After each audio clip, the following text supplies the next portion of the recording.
Wait, Sunnis at the Cove. Who funded them? Sunnis at the embassy. They were Saudi nationals, but who funded them? Let me finish. Well, just tell me where the money came from. Sunnis, all from Saudi Arabia. Follow the money, Saudi Geraldo. Arabia, which funds the madrasa. You want me to tell you what I'm about to say? Please.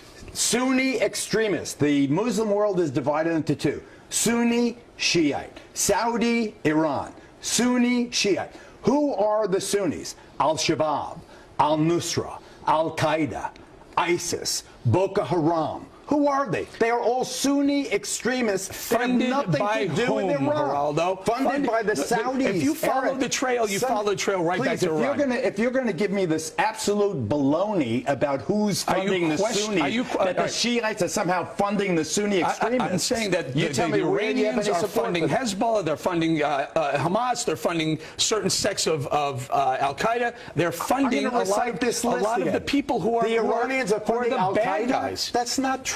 Al-Qaeda, Al-Shabaab, Al-Nusra, Boko Haram, You're telling ISIS, me different sects. You're not telling me where the money's coming from. These aren't different sects. These are all Sunni Muslim extremists funded by